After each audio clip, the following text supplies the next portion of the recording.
Night Trap is one of my favourite games of all time. Every time I've said this in the past, people have smiled and gone, "Oh you," as if I was taking the piss, but I'm really not. I love Night Trap and I always have. Now, I fully appreciate that I'm in the minority here. In fact, I was even in the minority back in 1992 when it was first released on the Sega Mega CD. You see, despite its use of flashy CD-ROM technology and full motion video, both of which were massively cutting edge at the time, Night Trap was only met with average reviews by the gaming press. These days, Night Trap enjoys a bit of a cult following, of which I'm happily a part, though it's a modest one to say the very least. For the vast majority of gamers, it's little more than a comedy milestone in gaming history, proof that at one time we thought full motion video was the way forward before we all realised how stupid we were and shifted over to polygons instead. Today though, I'm going to try to convince you that Night Trap isn't actually a load of old shite. In fact, if you've never played Night Trap before, my aim is to make you desperately want to play it by the end of this video. Given that it's now 23 years old, there are plenty of gamers out there who have never even heard of Night Trap, let alone played it, so I'm going to be covering the game from a completely clean slate. So first, it's time for a wee history lesson. The story of Night Trap's development actually started way back in the mid-1980s, when an imaginative developer named Tom Zito came up with an idea for a home console codenamed Nemo. Instead of using cartridges like Nintendo, Atari and Sega systems did, the Nemo would instead use special VHS tapes that could store not only multiple video tracks, instead of just one, but computer data as well. Zito made a prototype game called Scene of the Crime, where players switched between different security cameras in a house to try to find a murderer. Watch them with the cameras. If anyone tries anything, I want to know about it. He showed off Scene of the Crime to toy company Hasbro, who decided they were on board and agreed a deal to make and manufacture the Nemo. Now, obviously a new console needs new games, so Zito started work on a number of live action productions with the intention of releasing them for the Nemo. One of them was Sewer Shark, a first person shooter set in a dystopian future. Look at that worm sweat. He knows we've got a shot at it. But more importantly, the other one was a remake of Scene of the Crime called Night Trap. Shot over a 3-week period in 1987, Night Trap was notable in that it starred Dana Plato, the former teen star of TV sitcom Diff'rent Strokes, who had just left the show after 8 seasons. As for the rest of the cast, well, let's just say you wouldn't recognise them even if they came right up to you and said, "Alright mate, I was in Night Trap." What's up? Sadly, some things don't work out the way they're supposed to, and shortly after Night Trap finished shooting, Hasbro decided they were going to pull the plug on Nemo, finally realising that a $299 game system based on VHS tapes was a fucking mental idea. The unused Night Trap footage lay untouched for years. To all intents and purposes, it was never to be seen again. Fast forward a few years and a new digital format started entering its infancy. CD-ROM was a way of storing massive amounts of data on a compact disc, giving software developers far more space to work with.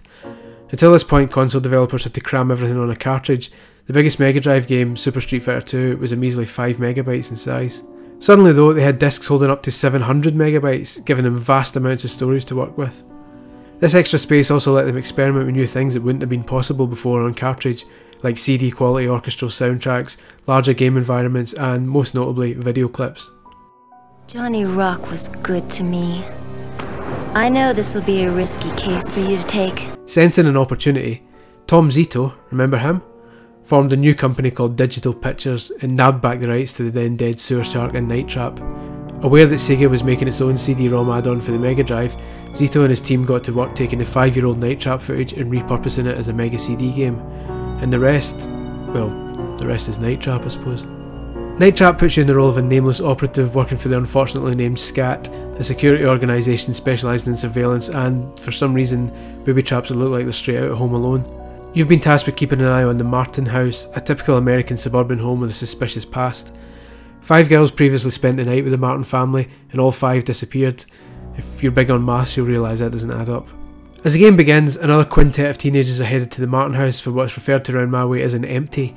But this time one of them, Kelly, played by the aforementioned Dana Plato, is actually a spy working for SCAT. You with me, Control? We're going in. I mean, call me paranoid, but if I was choosing a spy and I wanted them to be inconspicuous, I wouldn't pick someone who's been on the fucking telly.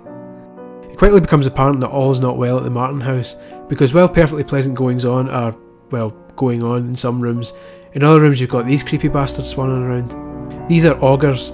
I don't really know what that means, but I do know they're sort of weird sci-fi vampires who have a nasty habit of draining humans of their blood. That tastes like blood! Yeah, right!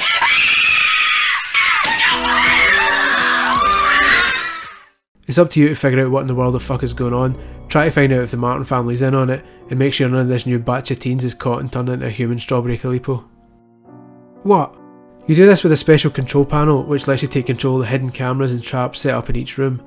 There are 8 different cameras in the Martin house, and you can switch between them at will to keep an eye on what's going on. Sometimes you'll see the characters having a chat, sometimes you'll find an auger, and most of the time you'll see fuck all.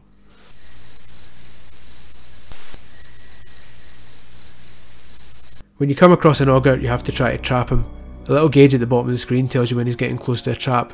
If you hit the button when it goes red, boom, he's on his arse.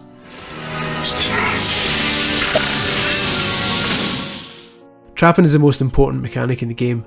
If you don't trap enough augers and let too many of them go, you'll eventually trigger the game over sequence in which the angry scat Lieutenant Sims gives you a piece of his mind. You've missed way too many of those suckers. Now until you figure out how to do your job and do it right, you're dismissed.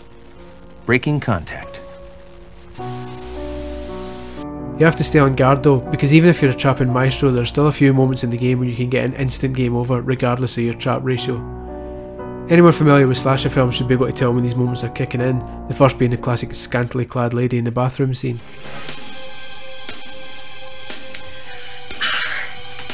Megan, this isn't gonna work. You're not scaring me.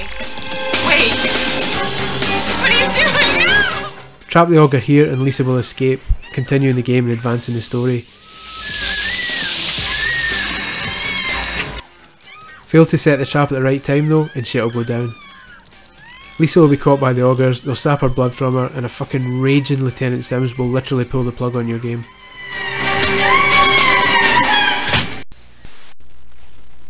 I don't believe what I just saw. Those bloodsuckers just got Lisa and you had a chance to save her. I put the lives of those girls in your hands and you screwed up. I'm pulling the plug on you before you do any more damage. Breaking contact. There were a plague of full motion video games throughout the 1990s, but what makes Night Trap such a unique example is the way in which it handles the limitations of linear video. Instead of having to work around these limitations, it actually uses them as tools to mess with the player's head. Take the lengthy intro sequence for starters. When you first start the game, you're introduced to Lieutenant Sims, and he tells you what's going on and runs you through the basic instructions. This video lasts about 10 minutes and is a perfectly acceptable way of starting things off, if a little long. It soon turns out though that this is actually a deliberate trick to shaft you from the word go. While Sims is giving you attitude and telling you how everything works, there's actually already a bunch of augers entering the house and freely wandering around. The longer you watch the intro, the more of a handicap you're giving yourself. Essentially, if you watch the whole intro and don't skip it, you start the game at a massive disadvantage with a load of augers already missed. It's a sneaky trick, but one designed to give you a "oh shit" moment once you notice it, and a satisfying "fuck you Night Trap, you can't fool me" moment every time you start a new game from that point on. The girls should be pulling into the driveway. You're wasting time. Get over there, now. This clever trick and others like it continue throughout the game. Anytime there's a key scene involving a lot of people, be it the group pulling up to the house for the first time or the famously terrible party scene, there are always augers appearing in other rooms at the same time. This forces you to juggle between snooping on the characters to keep track of the story and scouring the rest of the house in search of those annoying vampire pricks. "That's fine then," I hear you say. "I'll just concentrate on catching the baddies, and if the story bits don't do anything, then I should just focus on making sure I don't get game over, shouldn't I?" Well, see, that's where Night Trap pumps you again. You see, the house is also fitted with a colour-based security code designed to prevent you from using traps. When the game starts, the house's access colour is blue. Your surveillance system needs to have the same colour displayed, otherwise the traps won't work. Before too long, the Martin family gets suspicious that someone's watching them, and so every now and then they'll change the access code to a different colour, and it's a random one every time you play, so you can't just memorise the sequence. Now Jeffrey, I want you to go downstairs and change the trap access code from blue to orange. Don't worry, Mom. It's all in the fingers. Good hunting. What this means then is that you can't just ignore the story scenes that get in the way of your trapping, you do have to pay attention to them in case the code's changed. The best example of this is the aforementioned party scene. This is notorious among Night Trap fans because it's the most fantastically bad moment in the entire game. Here's two games running at the same time. On the left I watch as the cast hopelessly mimes along to the Night Trap theme tune. On the right I decide to ignore them and concentrate on catching the countless augers swanning around like they own the joint. I'll stay quiet for a bit and let you enjoy one of the best worst scenes in video game history. Feel free to sing along. Party! Music!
This is my cousin, Tony.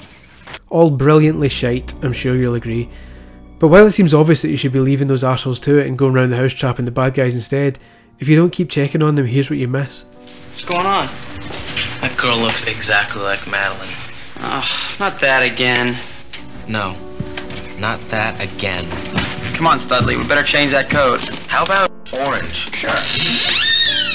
That's right, if you fail to watch the living room camera when that scene takes place, you can miss out on the access code being changed, meaning a load of messed up traps failing to catch augers while you frantically try to find the right colour.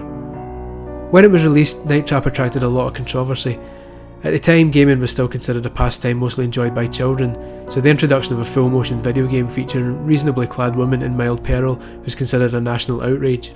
In America, it was cited in a 1993 congressional hearing about violent video games and given a right good kicking in the process, and ultimately it contributed to the introduction of a rating system for games in America. I find that so extremely offensive, and the only word you can say to the manufacturers and the shareholders of the company is shame on you. And I think that they really should stop and think about what they're doing. I mean, how would you like to have a teenage daughter go out on a date with someone who's just watched or played 3 hours of that game? Meanwhile, in the UK, it became only the 5th game in history to get an official BBFC rating, making it illegal for anyone under 15 to buy it. I could go on for another 20 minutes about how much I love Night Trap, but I think I'll leave it there for now. If you haven't played it before and are curious to try it out, then you might have a bit of a task ahead of you unless you go down the emulation route. The original version, released on Mega CD, is the easiest one to find, but it's also the one with the poorest video quality. If you can, try to track down the harder to find 3DO version, which is the best video quality and is one I've used for this review. Sadly, because of the limitations of CD-ROM at the time, every version, even the 3DO one, has highly compressed video which is much poorer quality than even the originally planned VHS version would have been. There was a Kickstarter project last year for a remastered version of Night Trap, which would have made use of the original recorded footage to create a new vastly superior video feed. Unfortunately though, the Kickstarter was a bit of a balls up. Due to a combination of it not being managed well, not being explained clearly, and simply being Night Trap, a game with a tiny fan base, the campaign missed its target by a fair distance, which is a massive shame. Still, I and the small group of Night Trap devotees around the world remain in hope that one day the original high quality footage, the ownership of which is currently up for debate, will be released in its entirety in some form, so we can finally see Night Trap as it was originally intended. Control, how could you let that happen? Megan is dead, and yes, you could have saved her. You were responsible for her life, and you screwed up. There's a lot going on in this house. Too bad you're not going to be around to see any more of it. Breaking contact.